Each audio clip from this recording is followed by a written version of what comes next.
Ok, listo. Ok, hoy día nos toca el capítulo 2 de Lucas. Como ustedes recuerdan del capítulo 1, Lucas le dijo a Teófilo que había averiguado todos los datos y todos los detalles de las personas que habían vivido para contárselas a él. Y se las escribió. Y escribió el Evangelio de Lucas y los Hechos de los Apóstoles. Ok. Pero aquí vamos a encontrar una parte que es bien controversial. Hay discusiones sobre que se equivocó en la investigación, en los detalles, o hay algo más. Entonces vamos a expulgar esto un poquito. Dice así Lucas: aconteció en aquellos días que se promulgó un edicto de parte de Augusto César que todo el mundo fuese empadronado. Este primer censo se hizo siendo Cirenio gobernador de Siria. E iban todos para ser empadronados cada uno a su ciudad. Y José subió de Galilea, de la ciudad de Nazaret, a Judea, a la ciudad de David, que se llama Belén, por cuanto era de la casa y familia de David, para ser empadronado con María, su mujer, desposada con él, la cual estaba encinta. Bueno, ahí paramos un segundito. Vamos. ¿Cuándo nació Jesús?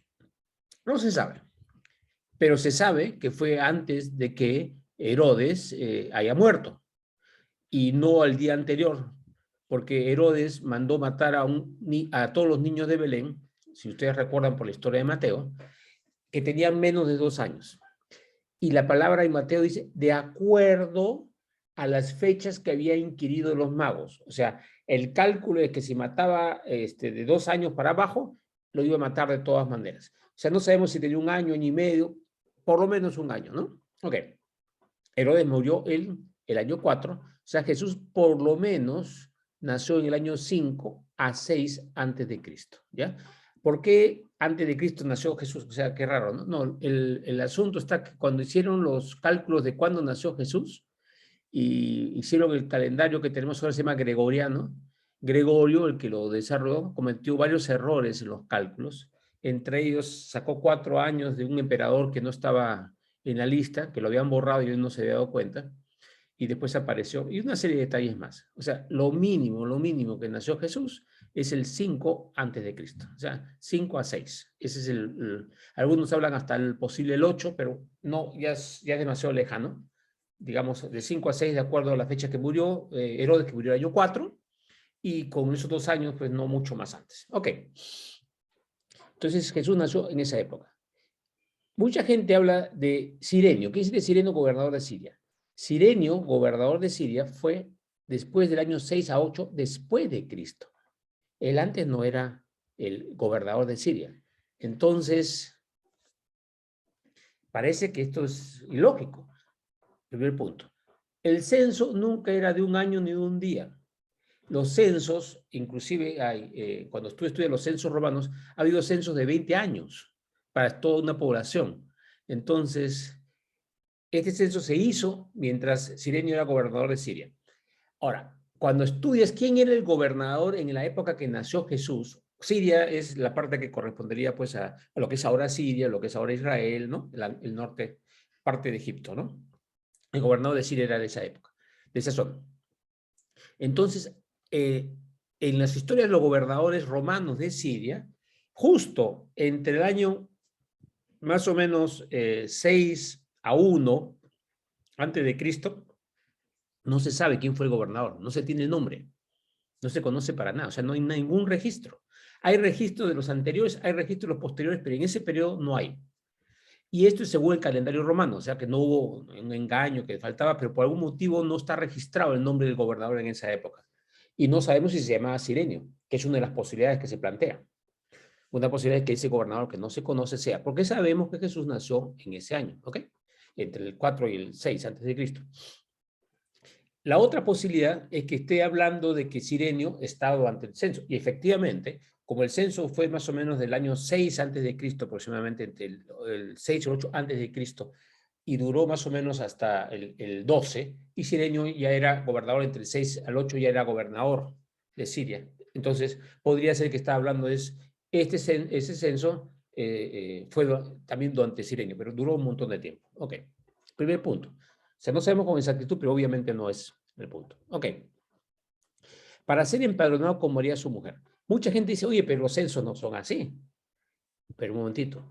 Hay países que tienen sus propias costumbres. Una de las costumbres de los judíos es, yo no soy de la tierra donde vivo, soy del padre de donde vengo. O sea, la genealogía es muy fuerte para los judíos. Entonces los judíos, si me van a empadronar, me van a empadronar como familia de David. Entonces, por sus costumbres, viajaron allá. No porque los romanos los obligaban. Los romanos no lo obligaban para nada a ir a Belén, sino era su forma de ver las cosas. ¿Ok? Ese es otro punto. Ok, con esos dos datos, esto encajaría perfectamente. Porque hay mucha gente que discute que esto es un error enorme de Lucas. Y aunque pudiera parecerlo, también tiene una explicación. Muy bien, seguimos. El versículo 6. Primero, en el 5 dice que su mujer ya estaba encinta. Obvio, cuando José la recibió a María, ella ya tenía 3 meses de embarazo, ¿no? Y aconteció que estando ellos allí, ojo, o sea, se fue a Belén estando su mujer encinta. Y aconteció que estando ellos allí, estando en Belén, se cumplieron los días de su alumbramiento. O sea, le viene el momento para el parto. Y dio a luz a su hijo primogénito, lo envolvió en pañales y lo acostó en un pesebre porque no había lugar para ellos en el mesón. Vamos por partes y cucharadas ahí. Primero lo que está diciendo es que no llegaron a último momento. La historia del burrito, que María está sentada encima y que llega a los mesones y tocan la puerta y ninguno lo recibe y termina en una cueva dando a luz ahí, no tiene absolutamente nada de bíblico. Lucas explica exactamente que ellos ya estaban viviendo en Belén. Dice bien claro, aconteció que estando ellos allí, se cumplieron, ya estaban allí. Okay.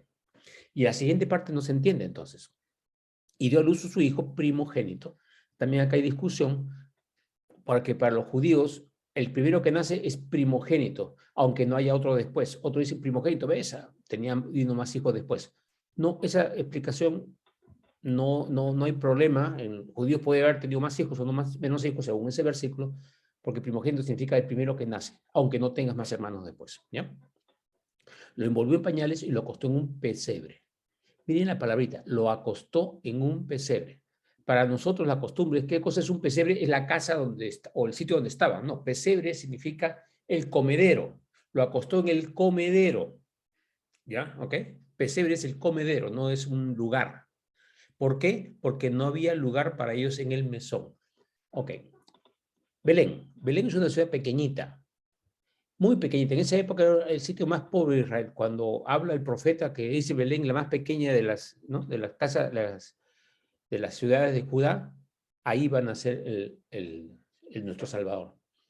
Efectivamente, cuando tú ves Belén y lo vas a la época, no había mesones. Primero que los mesones jamás estaban en las ciudades pequeñas. Los mesones estaban en los caminos principales para que la gente se alojara cuando estaba de viaje. Los judíos no tenían hoteles, no tenían moteles, no tenían B&B, no había. Tú llegabas a una casa. Okay, y las casas tenían eran como cuartos únicos, ¿no? Como un flat en que estaba la cocina, todo ahí. Tenían un sitio que era el cuarto, que llaman cuarto secreto, donde hacían la limpieza, como el baño. Y tenían otro cuartito que le llaman como el cuarto de huéspedes. ¿Por qué ese cuartito de huéspedes? Porque como toda la familia dormía juntos, pues el papá, la mamá y los hijos, era una sola cama, ¿ya? En ese piso. Entonces, si venía una visita, tenía que tener un cuartito para alojarlos. Ese se llamaba el mesón. La palabra mesón ha sido traducido como, por las costumbres que tenemos nosotros, como un mesón, cuando el mesón no existía, sino el cuarto de huéspedes. Okay. Las casas eran planas, ¿sí? Y había como una bajada, porque casi todos ellos o eran agricultores o tenían animalitos. Entonces, en la parte más baja tenían los animales.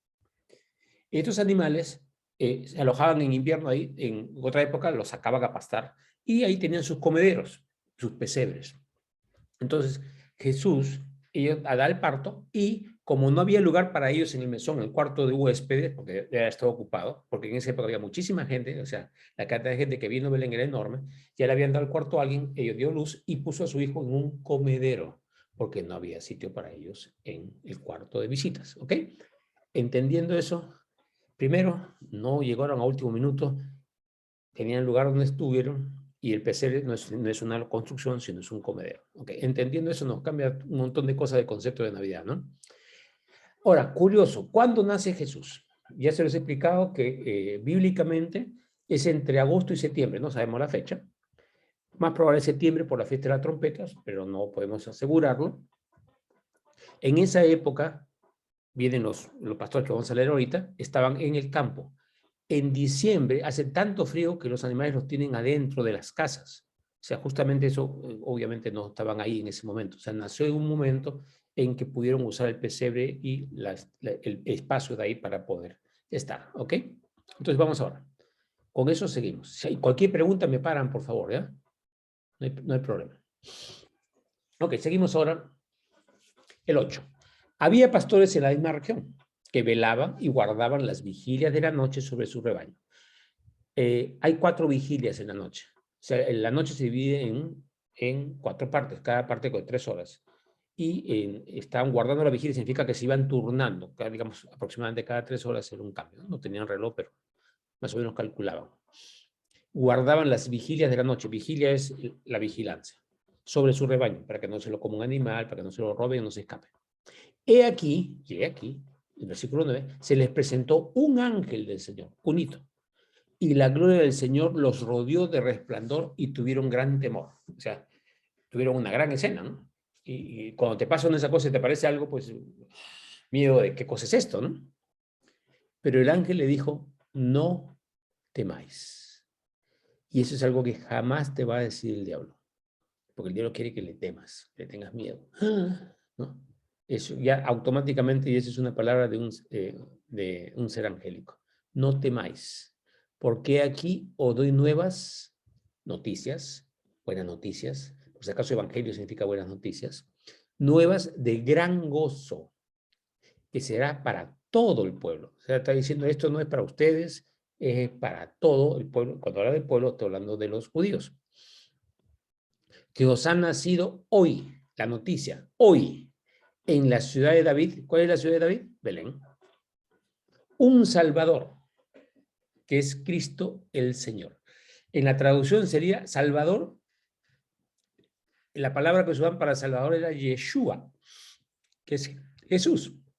Un Yeshua, que es Yoshia. Yoshia es Cristo. Cristo es la palabra griega que significa el ungido. Lo tradujeron así, aunque está mal, porque la palabra Cristo en realidad significa el untado en griego. Era cuando tú ponías, por ejemplo, una maleta y la untabas con grasa de cerdo. O sea, Cristo en griego significa el untado o que has puesto grasa de cerdo encima para protegerlo. Y eso no es el significado de ungido para los judíos. Ungido es que recibe el aceite del Espíritu Santo, el aceite de oliva, lo más puro, con especias especiales, ¿no? Entonces, lo que está diciendo, os ha nacido en la ciudad de David, Yeshua, Yoshia. Yeshua, el Salvador, que es el ungido.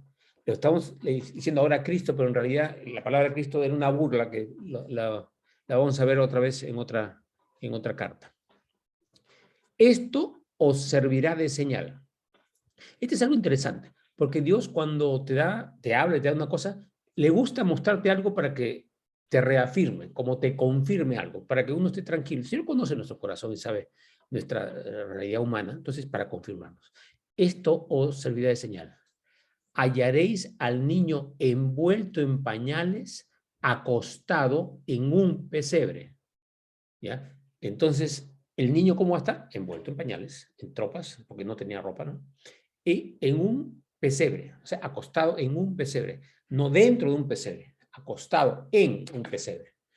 Tú no te puedes acostar en una casa, pues te acuestas en el pesebre. Bien, ese es otro detalle para aclarar ese punto.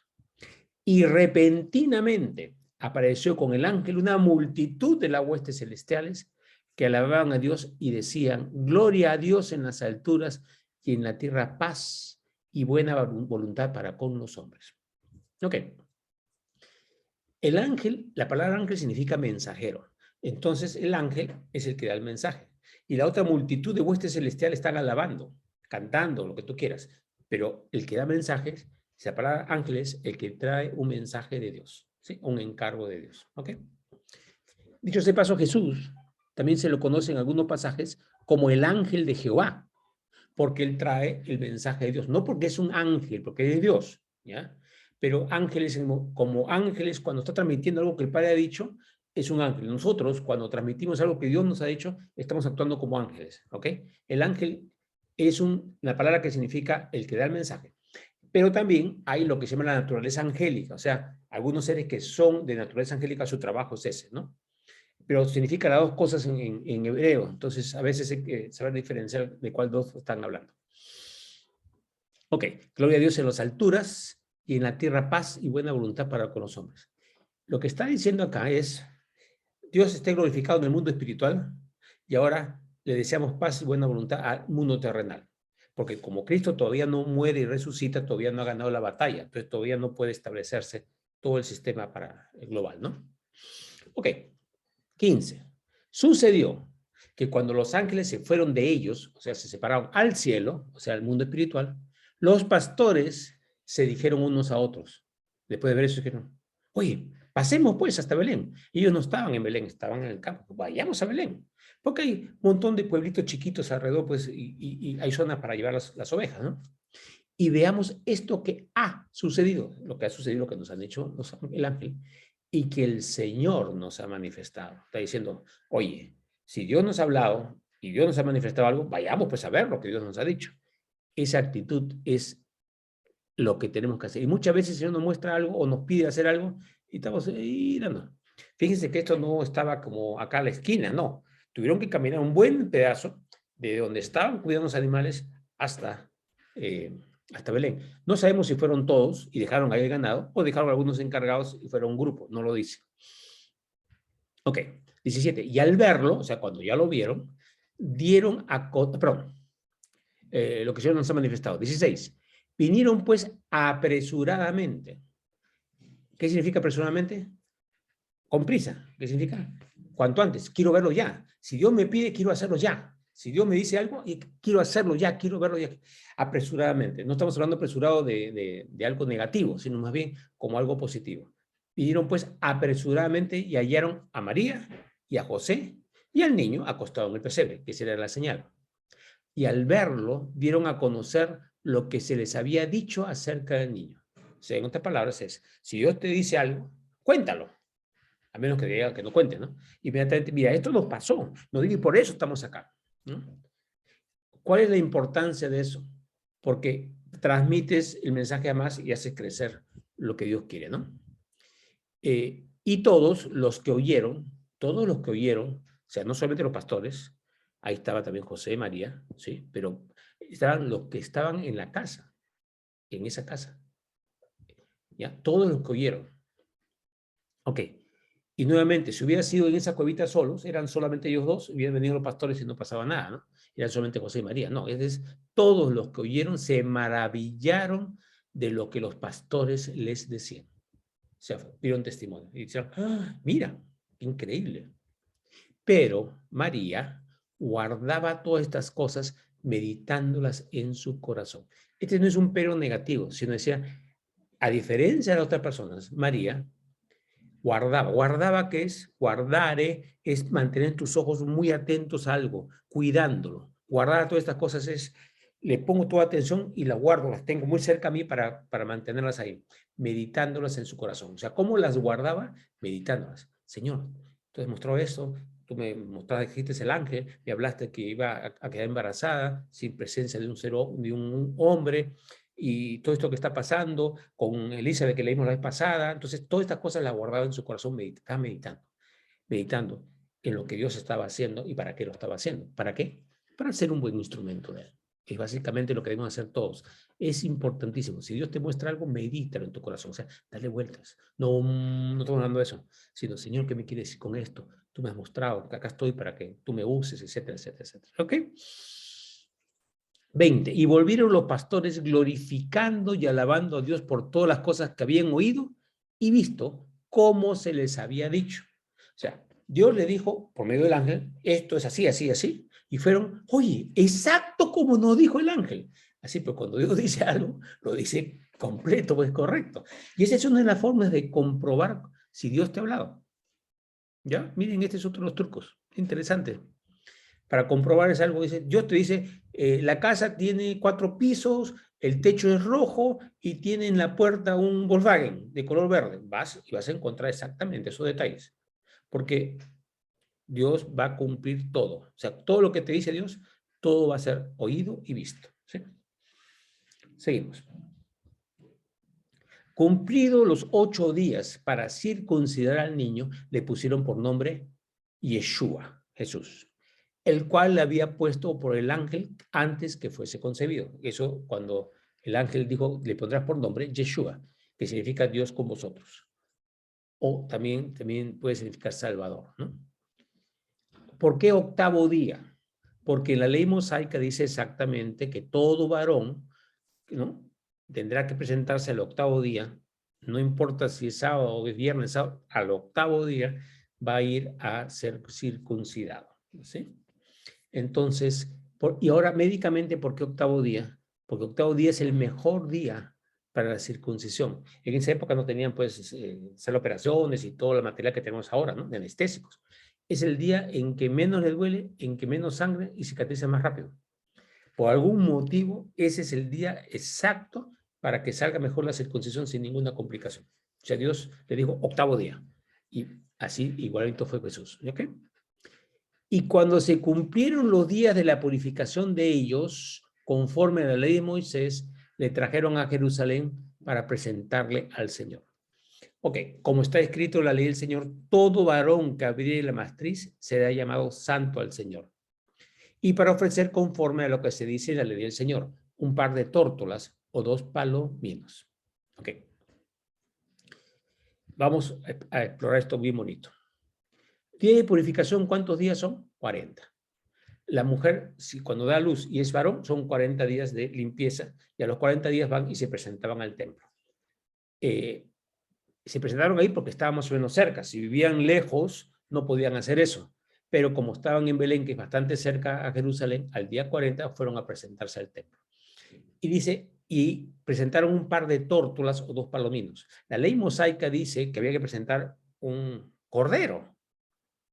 Pero si eran pobres y no tenían para comprar, para los más pobres, o sea, para los que eran pobres de verdad, se presentaban 2 palomitas, 2 palominos. O sea, lo más barato. Igual honro a Dios y lo ofrezco, pero lo más baratito. Pregunta, ¿cuántos días estaban ya? 40 días. Hay gente que dice pues que los pastores llegaron pues ahí, ¿no?, a las 2 semanas, 3 semanas. Si hubiera sido eso cierto, ¿qué le dieron los pastores? Los pastores le dieron incienso, oro y mirra. Oro en cantidad. Si ya no eran Los pobres, magos. así los reyes magos, gracias. ¿Qué dije? No, no importa. Dijiste los pastores dijiste. Gracias, gracias, gracias. Gracias por la corrección. Los reyes magos. Si ellos hubieran tenido esa plata, no hubieran presentado 2 palominos. Si no hubieran presentado un cordero, como tenían que presentar, número 1, ¿no? 2, dice que cuando se aparecieron los pastores y lo honraron, esa misma noche, se le apareció un ángel a José y José voló y se fue inmediatamente a Egipto, ese mismo día. Los Reyes Magos de nuevo, papi. Los reyes De magos. nuevo, Ya, ok. de nuevo le pasaron. Ya está bien, no te preocupes. Aquí los Reyes Magos. ¿Ya? Entonces, no podrían haber sido, venir en ese momento. Y inclusive cuando hemos revisado ese Mateo, dice que los Reyes Magos vieron al niño. La palabra que se usa ahí es niño y no es el bebé o el recién nacido o el infante. Es el niño, o sea, ya estaba caminando. Por eso también dice que mandó matar a los menores de 2 años. Ya probablemente Jesús ya caminaba cuando lo vieron los Reyes Magos. Por eso al niño, no al bebé. ¿Ya? Llegaron mucho después. Hay un montón de datos sobre eso, ¿no? Un par de tortos, 2 palominos. Ok. Y aquí, o sea, ellos cumplieron. Que tienen, José y María estaban entrenados como buenos judíos. Dios dice que hay que hacer esto, hay que hacerlo. Entonces hicieron eso y obviamente estaban con bastante pocos medios económicos, ¿no? Lo muestra el presentar a 2 palominos. Y aquí había en Jerusalén un hombre llamado Simeón. Y este hombre, justo y piadoso, esperaba la consolación de Israel. Cuando dice la consolación de Israel, esperaba la llegada del Mesías.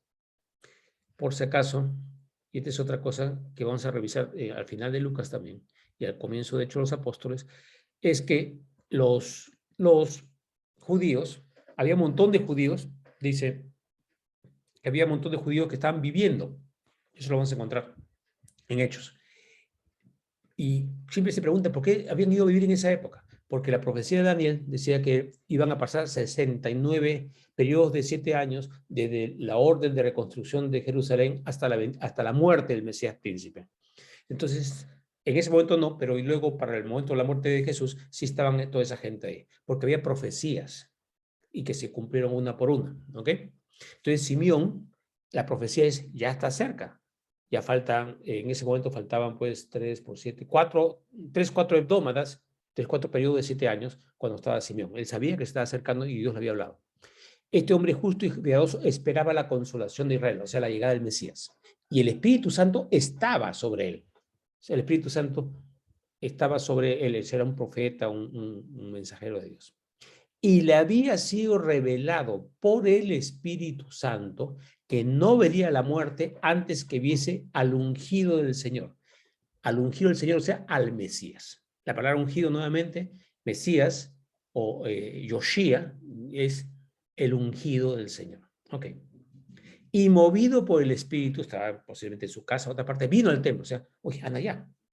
Y cuando los padres del niño Jesús lo trajeron al templo para hacer por él conforme al rito de la ley, o sea, para hacer la purificación y de los 40 días, él le tomó en sus brazos y bendijo a Dios diciendo, ahora, Señor, despides a tu siervo en paz, conforme a tu palabra. O sea, tú me prometiste que no iba a morir hasta ver al Mesías.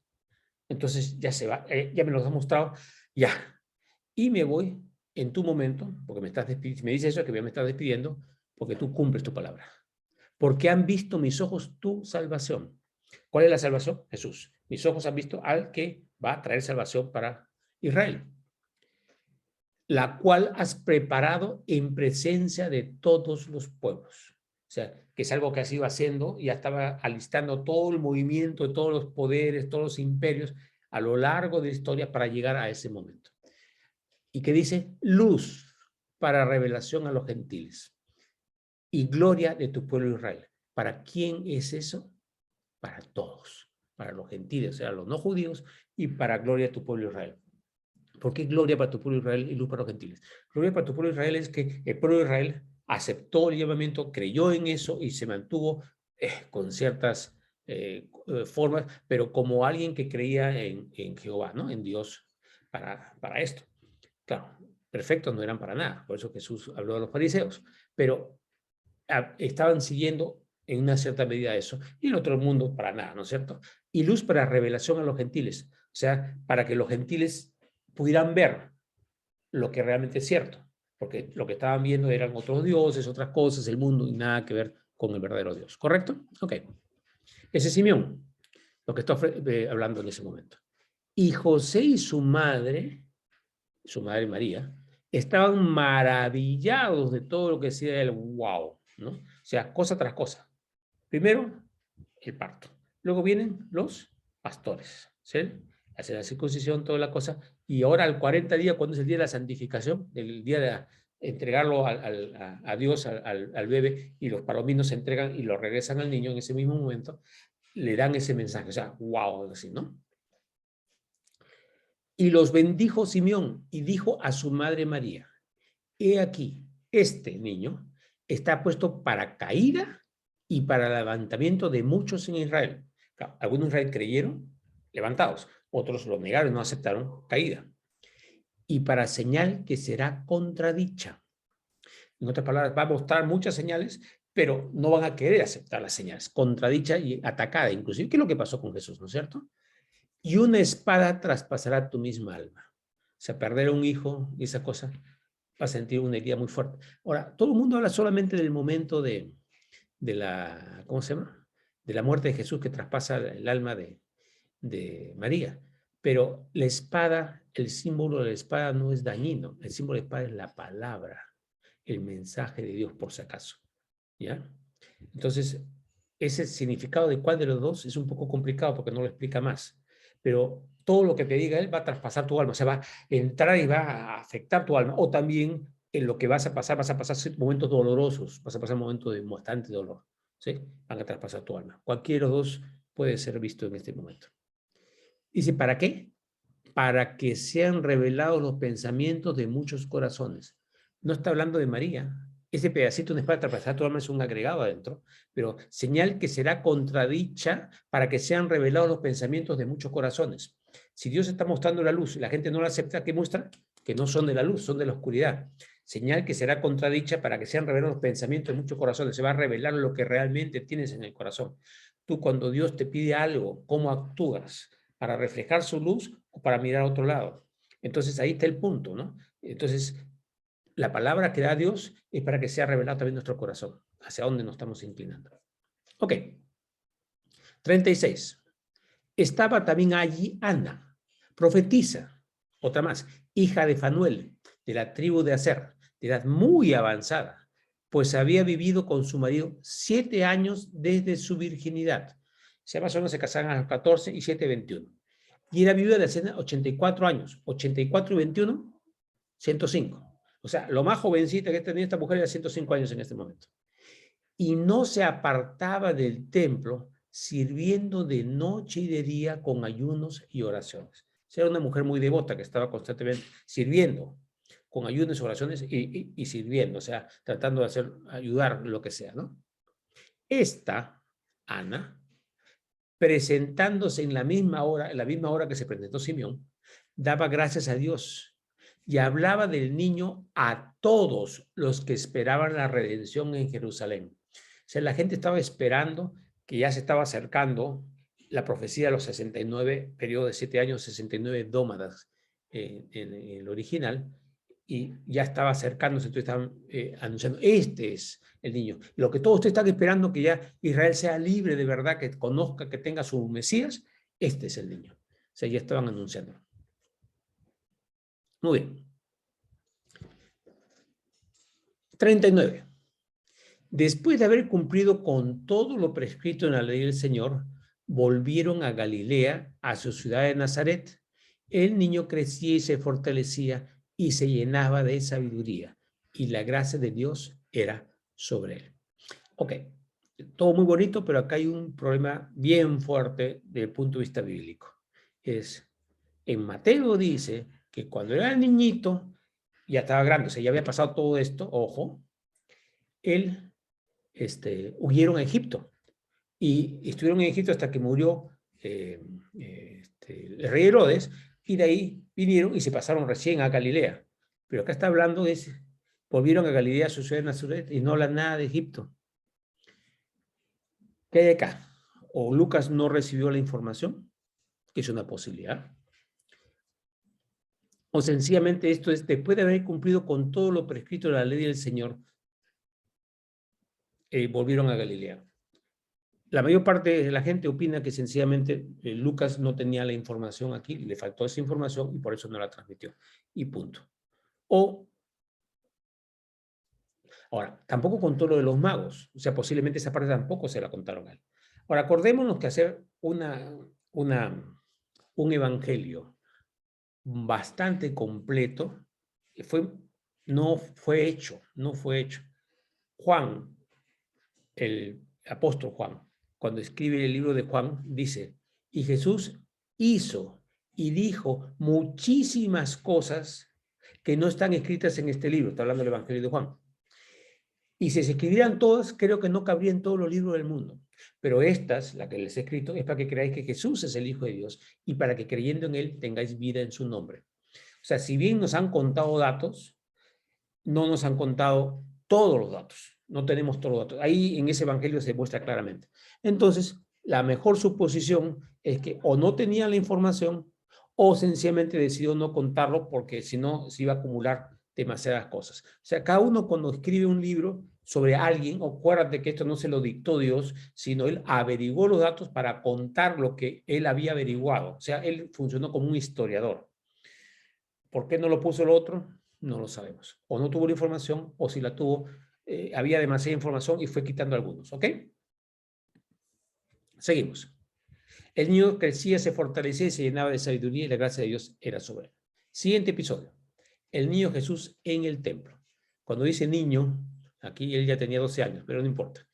Iban sus padres, todo, perdón, de que sí, los títulos no tienen nada que ver con la Biblia original, han sido añadidos para que entiendas cuál es lo que va a hablar ese pedacito, pero eso no son bíblicos, ¿ok? Por si acaso. Todos los titulitos que hay, esos en negro, en todas las Biblias, no están en la obra original, han sido agregados para ayudarnos a entender el pasaje o de qué se trata el pasaje que viene. Iban sus padres todos los años a Jerusalén en la fiesta de la Pascua. Los judíos estaban mandados a ir a Jerusalén en 3 fiestas.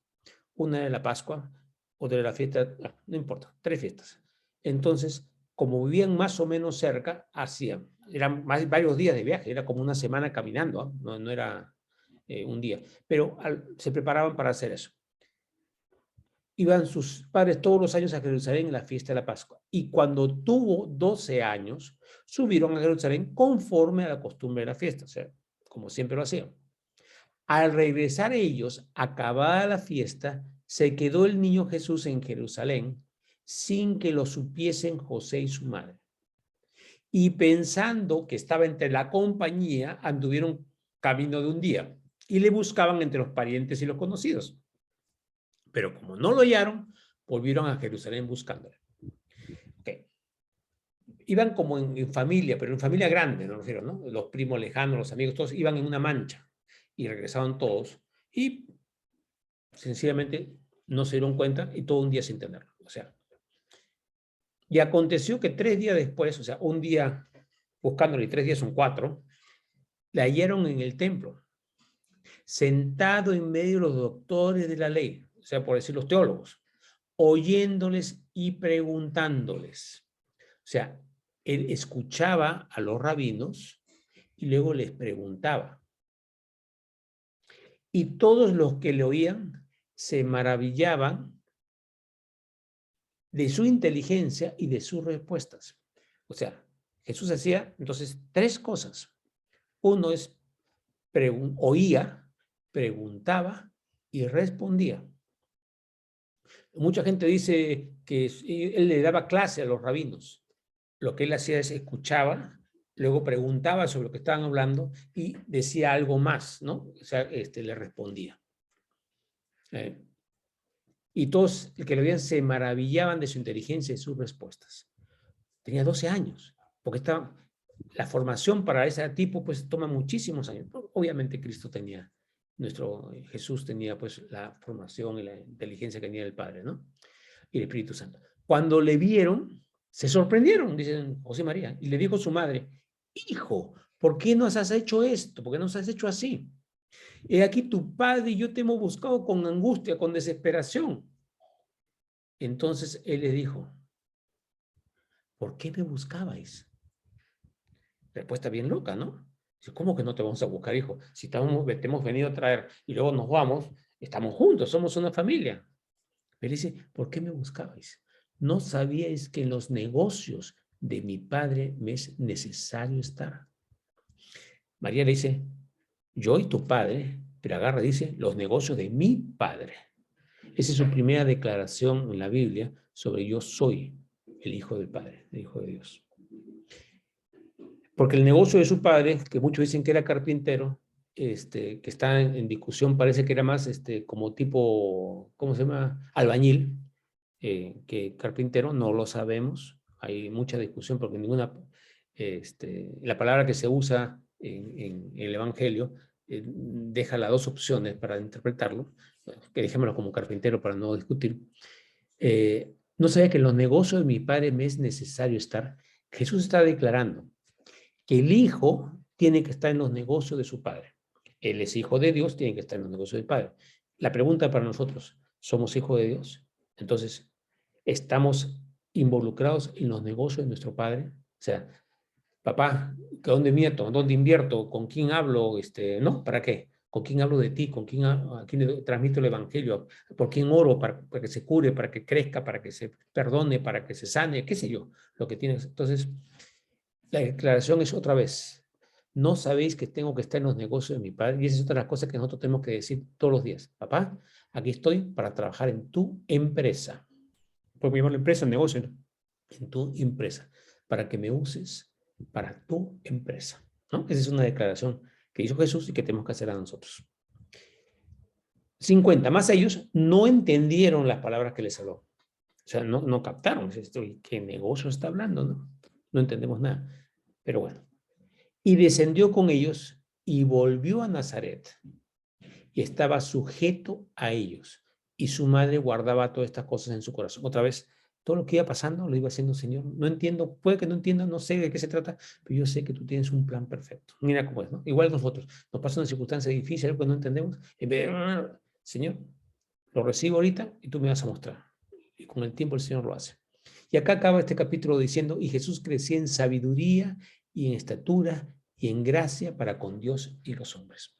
Mucha gente dice, bueno, y de los 12 años hasta los 29, 30, ¿dónde estuvo? Esos 18 años. Ah, se fue a la India, se fue a Arabia Saudita, se fue. Miren lo que dice ahí. Volvió a Nazaret y estaba sujeto a ellos. Históricamente la gente, los jóvenes, permanecían en la casa de su padre hasta que se casaban. Cuando se casaban, acuérdense que el matrimonio ahí era, ya tienes, fulana es tu esposa, todavía no se iban a vivir juntos, ni hacían el amor ni nada. Entonces el hijo con su papá construían un cuarto, una casa para la nueva pareja. Y cuando terminaban la casa o el cuarto, lo que iban a vivir, entonces anunciaban a la novia que ya estaba todo listo para realizar la ceremonia final, pero ya eran esposos desde el momento que se hicieron una promesa. Por eso dice que María estaba desposada con José, porque estaba casada, pero todavía no vivían juntos. Entonces vivían en la casa de sus padres hasta que se casaban y se separaban de la familia, ¿no? Que puede ser la casa al costado, puede ser más lejos, es indiferente. Entonces la costumbre era que permanecieran con sus padres. Por eso estaba sujeto a ellos. Ok, ahí lo dejamos entonces por el día de hoy. Dejo de compartir.